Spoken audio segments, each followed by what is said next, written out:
Welcome, everyone. It is Angelo Robles in a true live, not a recording, and I hope to be able to interact with many of you. The good news that I have is because of a little bit of a power issue on my laptop, and I'm looking at the power on my laptop now. I really am going to have to keep this probably 25 to 30 minutes. So I know I always say that, and I seem to do like my interview with Adam Robinson, my 3 hour interviews. So I don't know how that happens, but I get so curious and into it. But first of all, it's a pleasure. I think I'm going to want to do various lives like this far, far more frequently. It's not necessarily going to be my interview format, or not even necessarily per se me sharing my travels, my research in the traditional sense in the single family office community, but to say a couple of things that are going to be very brief. And I know many of you are just so interested in what I'm doing, what I'm seeing, and what the super rich that I'm seeing are in the investing world. So there are some things I'll briefly talk about today relative to that, a little bit of what I'm up to in my travels, but I would really like for more of you to engage. So feel free if you're live here on LinkedIn or other platforms, YouTube, X, etc. I think the Q&A feature should work.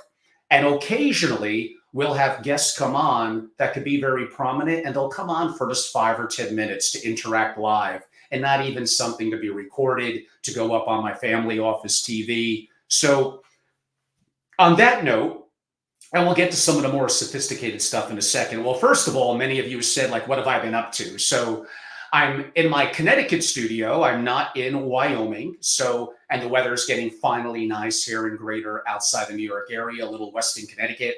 But I came back from 2 days in Brooklyn. I had a wonderful time in Brooklyn. I attended a specific program. I met a couple of very insightful people. Weather was beautiful. I wish I could have got out more. And finally, I went to a great Italian restaurant. Wow, that was really good. Coal-fired ovens for their pizza and their food. It was fantastic.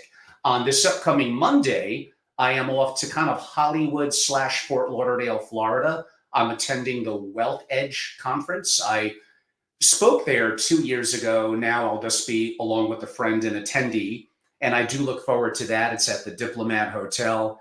I think I may do a live or two from there, possibly bring on a guest for a couple of minutes to ask some questions to.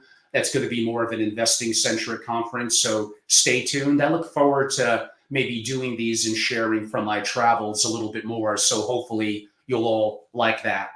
I think a couple of points that I want to bring up, because I still get so many people that are newer to the family office world who want to know what the research as well as my anecdotal experiences being in the single family office community for decades, traveling the world and really living it. So still a question that I get. I'm not as much into these kind of statistics myself because I don't think they're impactful relative in the micro of a situation for a specific single family office. But here it goes.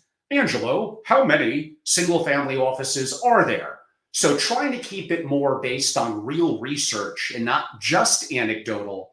I used to say, well, UBS did a very formal study in 2019, and that number that I've quoted before as well is 7,300. Now, how do you define that? To me and most others in the true single family office community, a single family office means it's a separate entity, a proper structure where there likely is at least one non-family member key executive.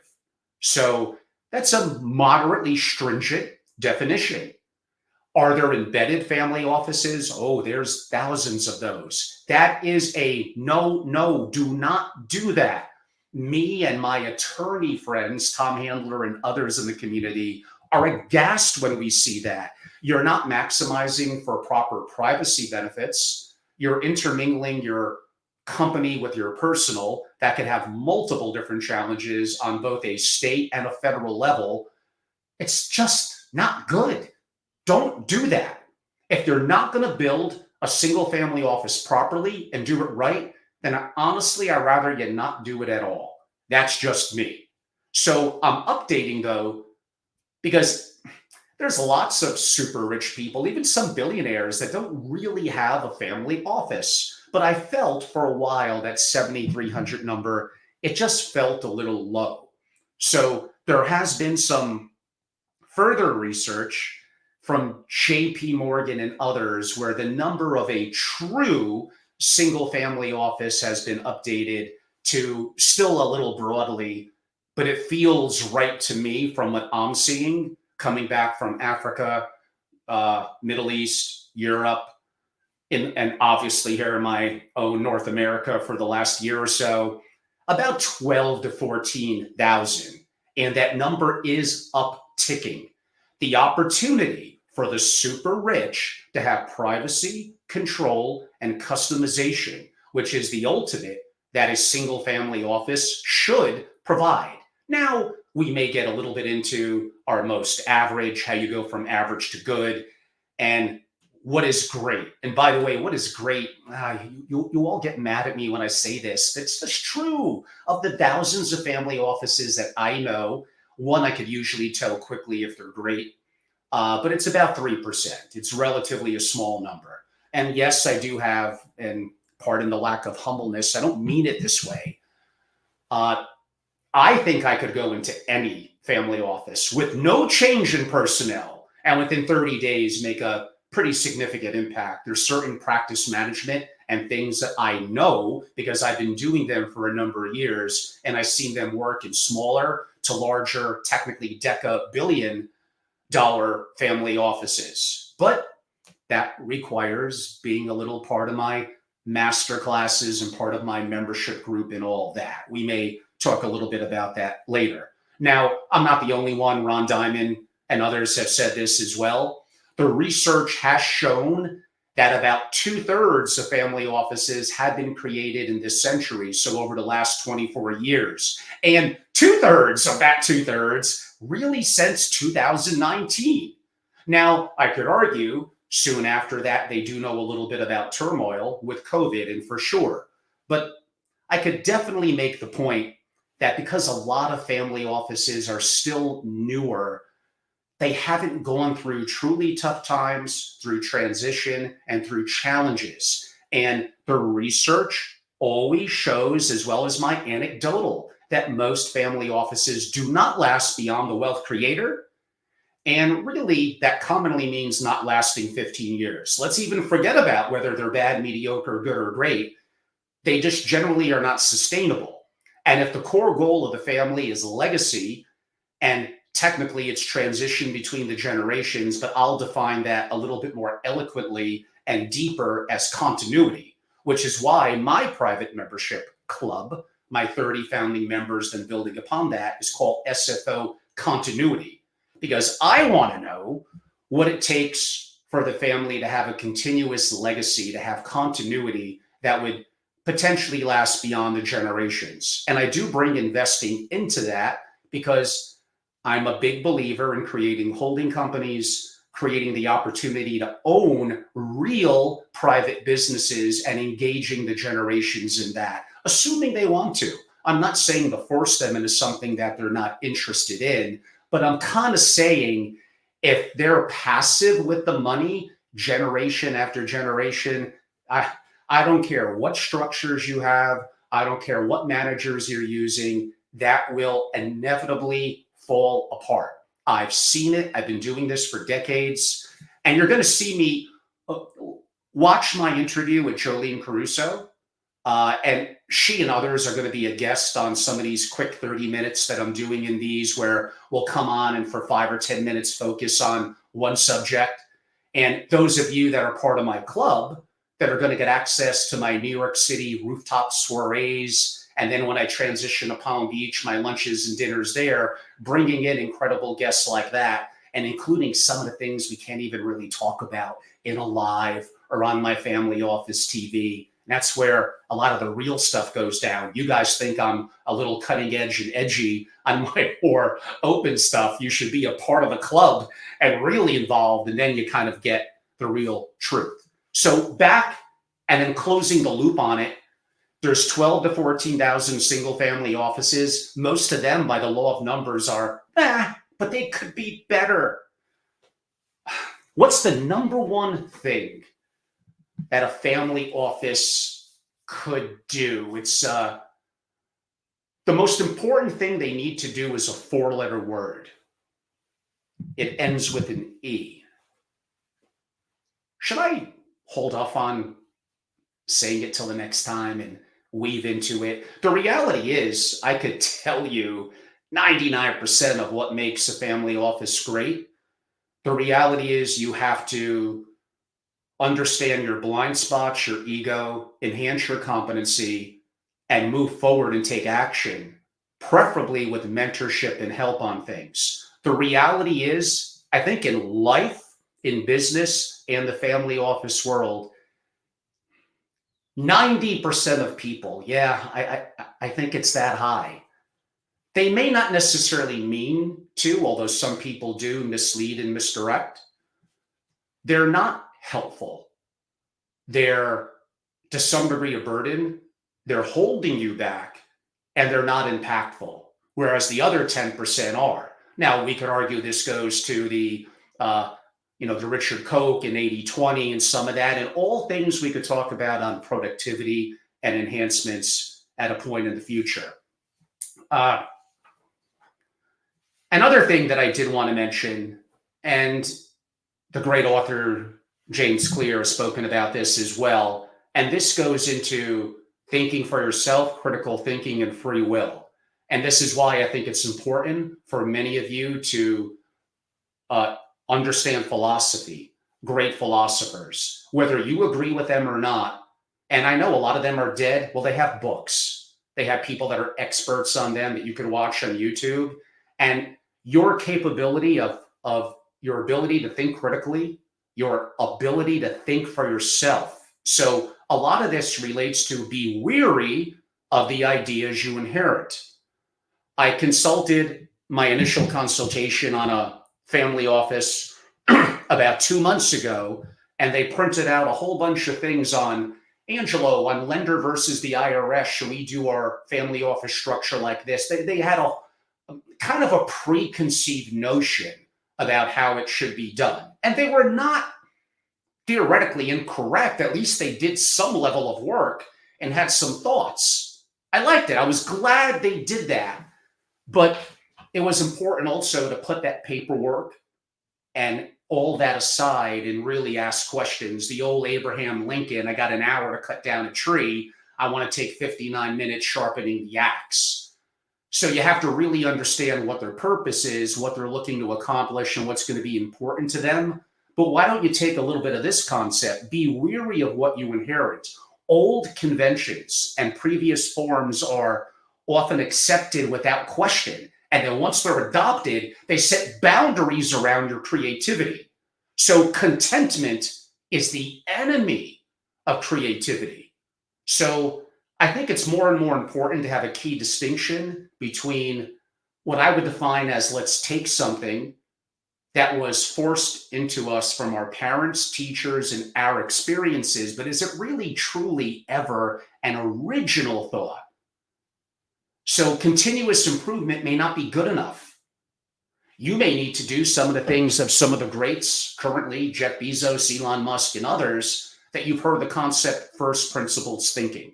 So I will have some people on in the coming weeks to months that are probably going to know nothing about a family office and going to know a hell of a lot about first principles thinking. And they're way more valuable than a lot of the so-called advisors in the family office world that are often regurgitating the same shit, talking about the same things. And what did I say? 90% of people effectively, even if they mean to add value, they're often not. Man, this world is getting flipped. What's happening with AI, because I am active as an investor in many private companies in that. I mean, I hate to say that I have some additional insight, but let's go with that I do. Like, there's a reason why the Google CEO, I mean, this is Google, Alphabet CEO, said AI could be more impactful. No, he didn't say could. He said will. I'm going to say could. Than fire and electricity. And it's happening so fast. Did you read the article about how Steve Ballmer, like the ninth richest person in the world, how their family office is utilizing technology platform solutions, AI? Someone had a great LinkedIn post on that, I think a day or two ago. Like, if my life is dedicated to the single family office, I literally need to put in 2 or 3 hours a day, even if it's beyond late at night, to research what's out there. And then I have to go and meet my families, implement, experiment, iterate. These are so research is a part of it, but then you've got to take the actions and see within the given framework of that family, their talent and capability, how they can implement. This things are really, really changing. Back a little bit to first principles, it's probably like, what are you looking to accomplish? And what is the functional outcome that you're looking to receive? The vast majority of family offices cannot properly answer that. If you can't answer that, and then you don't really break that down, how could you focus on the goals within the family office, set metrics that are, I mean, some of them are going to be qualitative, but try to make some as quantitative as you could. And then how could those be measured daily in terms of progress relative to those goals? Now, man, I could go into this for hours and hours and hours. I did state I wanted to keep this relatively brief, give a couple of quick updates, drop a little bit of knowledge here or there. But the honest answer is yes, as you've heard me say before, I'm happy to share the framework of some of the things and my experiences in the single family office community that broadly relate to business and life in general. But to get the real value, to get everything and to get some of the hand holding, which is important, go to angelorobles.com. My how to create or reimagine into a top 1% family office. And I have so many updates to do to that people who purchase it will continue to get those updates through the summer and fall. It's nominal. You can't tell me that's not going to provide immediate value to your business, servicing the family office community, probably instantly knowing more than 99% of those that do and being truly impactful or creating or currently running a family office. And then the level above that, join my private club at SFO Continuity and have the opportunity to be one of the 30 founders while there's still room left. It's only a one-time opportunity to be a founder and join me, not just my content and access, but the opportunity of all my New York programming this summer and then into Palm Beach and a little bit here and there, maybe the Hamptons, Jackson Hole, and LA. Nothing. I tried all digital. I love digital. It's so convenient. It's efficient. It's good. Nothing beats face-to-face in person. The information that comes out of that, how I could call you and put you on the spot, how I hold myself accountable and how I hold you accountable, and we really get into it on family, on best practices, on life, on politics, on geopolitics, and absolutely on investing. In a minute or two, I'll share a sector or some investments that I'm looking at. So before I do that, those of you that are live on this Thursday, tomorrow, meaning Friday, at 11, it's not going to be a live. You would have to have gotten an invite, but you can email me and I'll send you the Zoom link. I'm doing a private Zoom with one of my sources on big tech and AI with some private companies, some of them well-known, some not, in AI that I'm investing in that some of you may want to learn a little bit more about. So you do need to get the invite from me. It's not going to be a live and it's probably not even going to be recorded. So you have to be there live. Email me at angelo@angelorobles.com. And I may do those every Friday. Actually, the following Friday at 11:30, I have another late stage AI company that I'm invested in that I'm happy to, again, bring on a thought leader there, keep these 30, 35 minutes relatively concise. And I think that's important. And yes, I am active. I have a holding company. I do love blue collar recession resistant businesses, but I love treasuries. I love public stocks. I'm going to have a little comment about that in a second. And I do like AI and crypto and some of the things that are a little bit more exponential potential. And by the way, all the people, oh, Angelo, you spoke too much about, crypto and all that back in the day, 2021 into 22. Well, then I went really south. I didn't talk about it too much. 2022 was terrible, but you don't talk about how 2021 was great. Last year was damn good, and this year has been wonderful. That part of my portfolio that I had too much in, that I spoke too much about, and I made mistakes in, has still given me a multiple return on my capital since I got active in it in 2017 and more active in it in 2020. And many of you have been way behind the times when it comes to that.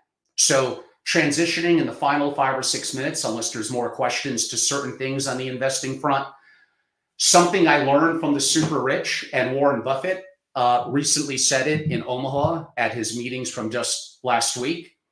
Opportunities come often from other people doing stupid things. When I asked in my 3-hour interview, and go to angelorobles.com and to my family office TV platform, I asked the great Adam Robinson in terms of chess, like, I'm pretty good. How do I get better? Effectively, he said, until you get to the highest levels, stop making stupid mistakes. At the highest levels, it gets more complicated with deeper critical thinking and more tactical. But for 80% of the people that you're probably going to play, if you could effectively avoid stupid mistakes. And basically, Warren said something similar relative to investing. So that other before mentioned JP Morgan report, and these are all things I could do deeper dives for half an hour if I do this 2 or 3 days a week. So simply stay tuned. I will try, and even in Florida where I'm at next week, I'll try to do a deeper dive. So you're getting a little splattered with a lot of stuff now. The JP Morgan report, I knew this, and now I got a little bit of proof, and you all didn't listen to me on this. The family principle, especially if it's the wealth creator, they still make the final decisions on investing, even within the investing committee. But when there's opportunities that are tactical, and I've been seeing this in action. I've been seeing the wealth creators are very good at generally being quick and making a decision that could push the boundaries a little bit. Where a non-family member employee, I get it. I get it. The family's already rich. You want them to remain, that rule number one, for them to stay rich. I can't deny that. But that attitude taken too far and not maintaining purchasing power for a family that's buying expensive things, real inflation for them is 10 or 15% over decades, that's not going to work. But then you tell me you don't think decades out because you won't be there. That's also not a good attitude. Although I kind of understand it from self-preservation. But I generally find when I have these opportunities in AI, in crypto, in buying some patents, some more aggressive things that I've done, the principles kind of assess it really quick and they're boom, boom, boom. The others, you're very careful. Like, nothing beats getting together with people who are true decision makers, which is one of the somewhat focuses on my SFO continuity, my private club. And the honest discussions that we have, what was the shittiest investment that you made in the last year and why? And what was the biggest mistake? For some, it's like, I wish I sized more to this incredible opportunity, but I played it safe and I was conservative. Sometimes to make real money, you do need to be more concentrated relative to your risk. But I get it. Once you have it, further diversification makes you feel more comfortable and may provide more consistent, although mediocrity, of returns. I have, for really the first time ever, taken a bit of a look at oil and gas. So I think as any investor, and I technically have a family office structure in Wyoming, I have a holding company for my private interest, and I'm in a process of creating, it's not there yet, it'll probably be more officially end of the year, but an unregulated private trust company. All things that I'm happy to break down more so in the future. And by the way, if you listen to my interview, which is up on angelorobles.com, go to the Family Office TV tab or just go to my YouTube channels 2 weeks ago with the brilliant Ram Alawalia, uh, like how to build your empire like Buffett. We go pretty damn deep before we switch to Meta and some other techie things for an hour. But the first hour is dedicated to holding company structures, net operating losses, and how to get a little complex in terms of how you do that. So first, you kind of want to form a thesis. So if I want to be involved in energy and specifically in oil and gas, I need to put in some level, maybe it's a day, but some level of research and form a thesis. By the way, I mitigate my risk by controlling my allocation. So let's not make it harder than it needs to be. I come up with a macro point of view, expected projections and pricing movements, which is all crystal ball and to some degree hocus pocus.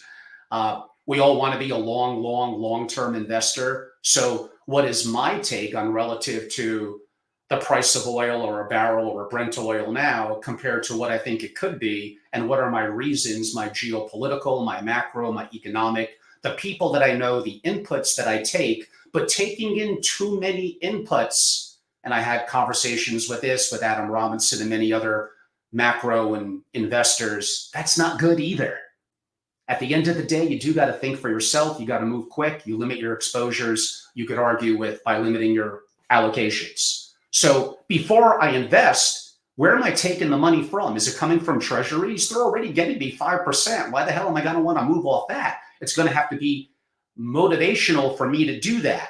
And am I taking a tax hit by taking money out of something to put it somewhere else? So I think these are all things that I also help investors and family offices think through and try to be rather blunt with them and give them honest opinions.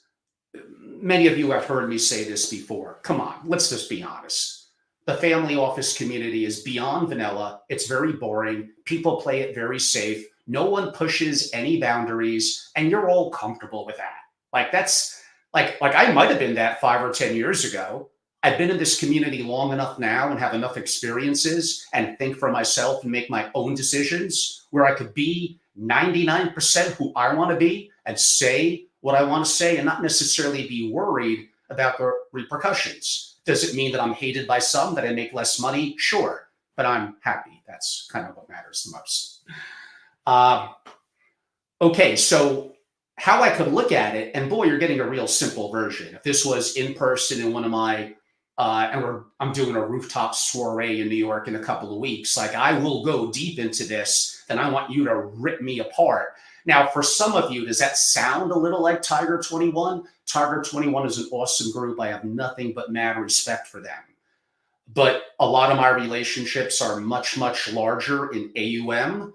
And it's not only investing. I'm a little bit of a Mr. Single Family Office guy.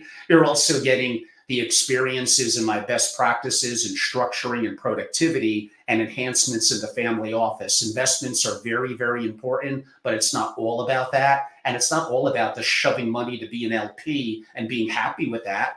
But you could listen to my interview, which is up on my homepage at angelorobles.com with Donatella Ciccarelli. And she managed a $10 billion single family office and was allocated as an LP investor to over 100. And she's brilliant.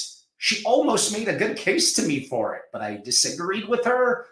But she's very sharp.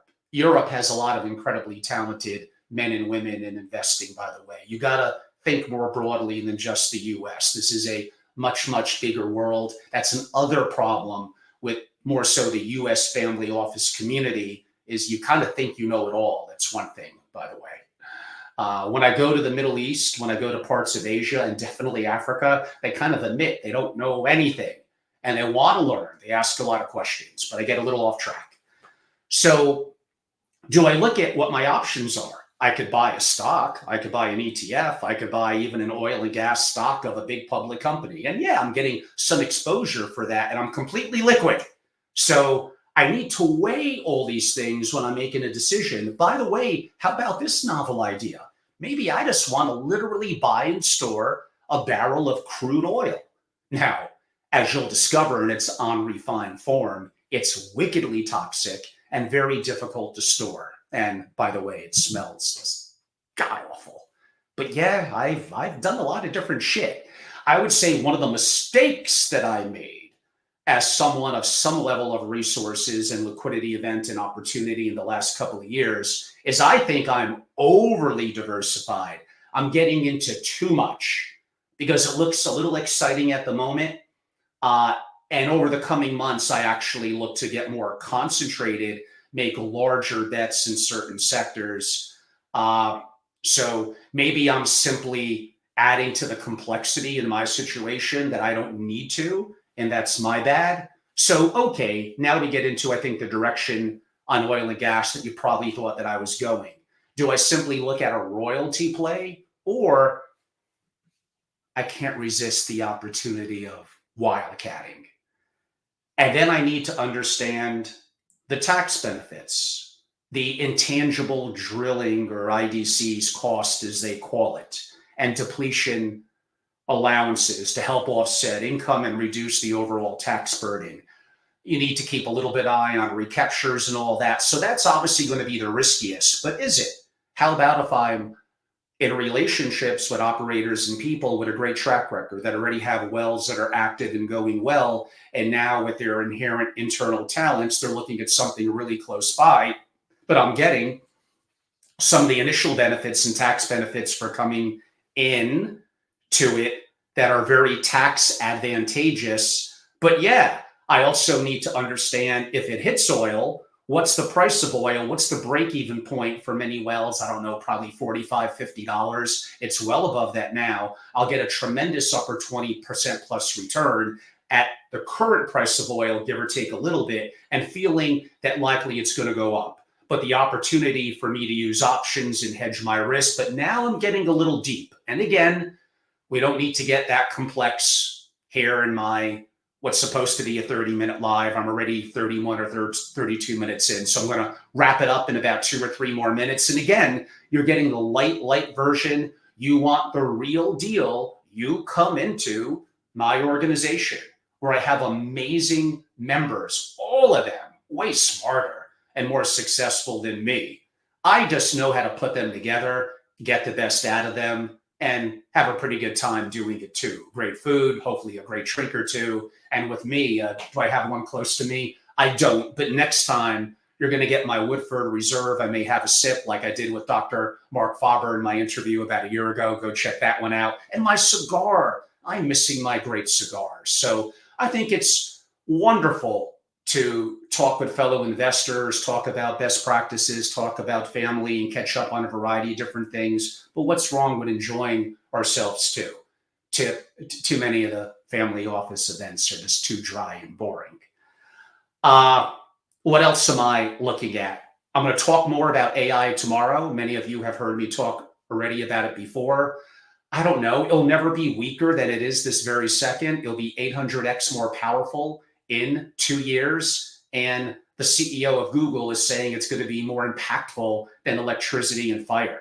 Now, maybe through Microsoft, NVIDIA, and Meta, you're getting enough exposure. You might be right. That's your call. But if you want the exponential opportunities, I think you're going to have to be a little bit more, okay, I'm going to say something very controversial. It's going to get me in a lot of trouble, but I don't give a, well, you know what? I'm used to getting in trouble because you all apparently only want vanilla and boring anyway. Most family offices are too damn lazy. You're too lazy. That's one of the main reasons without discipline and structure and a little bit of guidance, there's not more that are going from mediocrity to good. When I go into the great ones, which again, in my opinion, somewhat qualitative is about 3%, they're grinding it. They're in it. They're compensated properly. We'll talk about that with Trish Botoff and others, all my friends in the community that I want to share openly with some of you, of course, more broadly, but in my private club is where we get to the real shit with people like Trish. And I want to make sure that my executives that know me are getting paid properly and back it up with their credibility of what they do. So I also help my executives make more money, for lack of a better word. And my families will gladly pay it if they're really, really good at what they do. Briefly, when it comes to public and AI, and you can hate him, I don't care. Mark Zuckerberg at Meta, that guy doesn't lose. He gets shit done. I would definitely look at that long term as being a good opportunity. So I am a big point in that. Okay, there's a couple of questions. One, thank you, Gino. And I think Rich is also on. And Rich was one of my early supporters when I really didn't have that much to offer. It was a beta idea about a year ago. So I'll always appreciate him and the family of being early supporters to me. And I look forward, now that we're rocking and really up and running the last 6-7 weeks, mainly in Palm Beach, but now here in New York. Brother, you got to come to some of these things I'm doing in New York. We already did like 2 or 3, and we got a lot more. So I appreciate you, and face to face. And you used to love that. You got to come to these. Face to face is where it's at. So the big thing is it's peer to peer.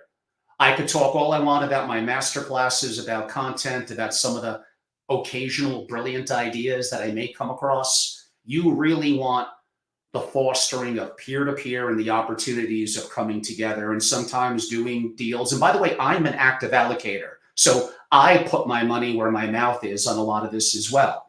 I also put some money into DBL, Double Line Capital, meaning Jeff Gunlack, who I'm still looking to get on an interview. He said he may come on next month, so we'll see. That DBL yield, even the mutual fund close end, is getting 9.26%. I would look at private credit. I would look at things like Oaktree and what they're doing. Larger, more real family offices, not me, to get incredible opportunities in things like that that are doing very, very, very well. So another question that Warren, meaning Warren Buffett, of course, he's first name like Michael, would of course be Michael Jordan. Someone basically said, could you get 50% plus returns in the stock market? And Warren, to a little bit of people's surprise, kind of said yes, with caveats. First of all, they are way, way, way too big. And that was one of the things I spoke out in my 2-hour interview with Ram Alawalia, was they have just so much capital. How can they really keep on getting true alpha? So I think Warren, and a little bit of what I've done in some of my families, if you do the work and you look at some of the smaller opportunities and look at a variety of different factors in the NASDAQ and the New York Stock Exchange, look at supply and demand, look at low flow stock, do the research. Often there's not enough liquidity in some of these, depending on how much money you're wanting to put in. Form a thesis, what sectors, review those sectors, look tactically, look initially macro, then micro. And Warren himself said, yeah, it's possible, especially $1 million and less. So how that relates to many of you, again, I mentioned a little bit of don't be lazy, put in the work. But why don't you look at, how about the children of the family and the family office, and educating them be really impactful to continuity in the family, of engaging the family in the reality of how the world works and money and finance. Even if they don't really like it or love it, they'll at least learn the basics so people won't pull things on them. They'll understand it.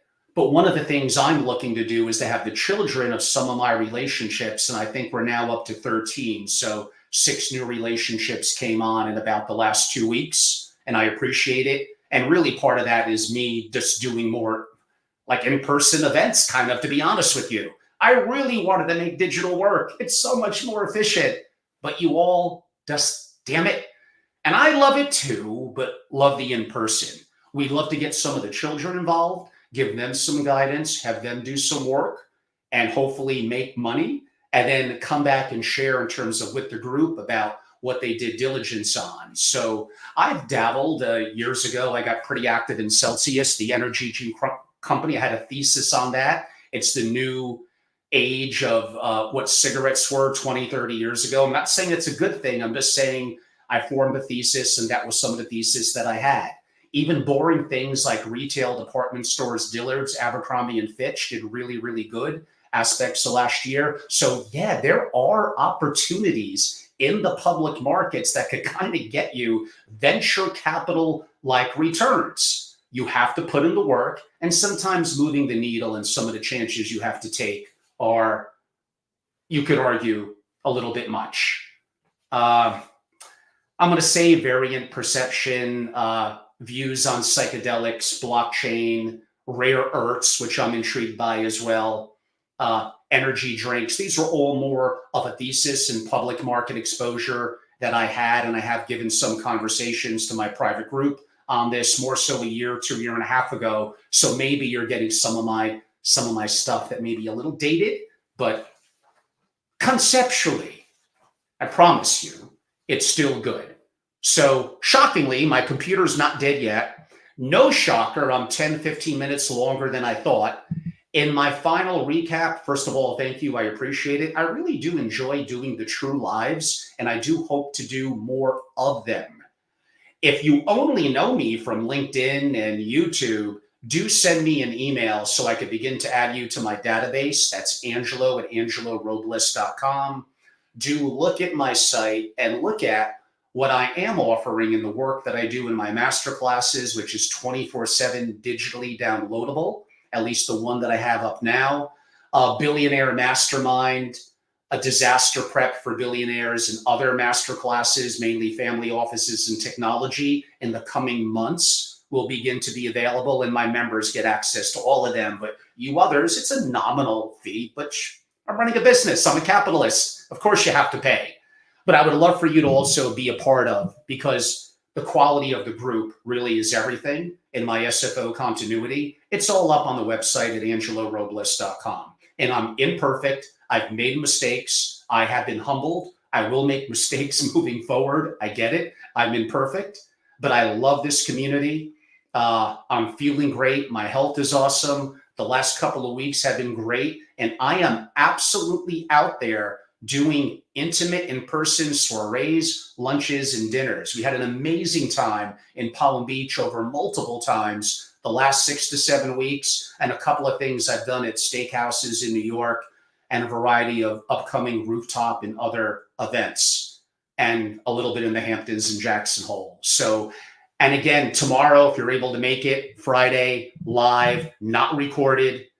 I don't think. I may change my mind, but for now, not recorded, 11 o'clock Eastern. Send me that email for a special guest. We're going to come on, so it's not just me talking a little bit about some of the things that I have been doing. And some of them are modest into SPVs, but I am a believer in putting your money where your mouth is talking. If anything, my problem is I think I'm overly diversified, and I need to work on that. And that was some of the feedback I also got from some of the families. I'm also looking at some real estate plays. One of them is called converting. First of all, I do like mobile home parks. I do like car washes. So those are things that we also spoke about within holding company structures and how to do that. I'm interested in acres to feet. That's a real estate philosophy of how do I buy an acres, work in zoning, convert it, and sell it to a builder. Now, is that sexy? No. Is that going to get me 3, 4, 5x? No. But is that going to get a consistent, nice return? And some of that takes what location? Is it waterfront? Do you create the waterfront, AKA a lake? What connections do you have in legal and zoning? What community? Okay, I'll give you one tip on that. I am really, really, really looking into Central Florida, really untapped, lots of opportunity. And one of the Palm Beach gatherings that we did privately, that more of my members should have been there, man, the principal that we had, who's worth hundreds and hundreds of millions, that spoke about that, this guy, he was amazing, amazing. And it's no fund or anything. He has nothing to offer you. If anything, you could be competition to him. But on the other hand, probably it's an opportunity to co-invest, which is what I was mainly looking at, it because I don't think I have the expertise or enough additional capital to really make a dent in that. But coming in as a smaller allocator with him, I might. So again, these are all things that I think just now is the time. I admit this took a little longer, or a lot longer than I thought, to really kind of get to the stage where I want it now. My brand and me were so identified at Family Office Association decade after decade, and I loved it. But it was time for me to sell. I was getting a little not as creative within that structure as I wanted to be, and I hope the new group, which I have no connection with at all, is doing an amazing job, and they're awesome. I would assume so. I hope so. still carrying a little bit of my legacy. But importantly, legacy sounds too much of the past. What's important is right now and moving forward. And I'm very excited. I'm very engaged about what I'm doing. And I would love for you all to learn more and be a part of it. So go to, if you're not, angelorobles.com. And those of you that are active members, man, unless you're not getting my emails, then let me know. But I have been pretty darn active, admittedly, partially in Florida the last couple of months, but now in New York and the New York area. And I'm going to have a lot going on. I have to do something at Greenwich Polo this summer too, probably August. So Greenwich, Connecticut, I did not forget about you. It's my original home at Family Office Association and not too far from one of my backyards in beautiful Weston, Connecticut. And Greenwich Polo is awesome. I've been there several times. I would love to do an opportunity with a tent and, host some families. So stay tuned, follow me, reach out, be interactive. Again, enough. I got to go and run. I'm going to take the suit jacket off. I appreciate all of you. Thank you for being a part of it. And by the way, the next time might be tomorrow, but I want to do more of these a little bit more impromptu, just keep them more concise and get more interactivity with the live people. Y'all weren't as interactive as I would like. And that is the big difference between digital and in person. In person is way more interactive. And if by some chance it wasn't, I know everyone, I call you out and we force it to be interactive. And then you love it. So it's okay. Sometimes we're a little shy and we need to bring the best out of each other, which again goes back to nothing. Masterclasses, roundtable soirees, you cannot beat doing them in person. These so-called digital cocktail hours, bullshit. I'm not buying into it. That doesn't mean that there's not value in digital. There obviously is, but nothing beats in person and the value that you get. Anyhow, enough. Enjoy. Thank you all for your time.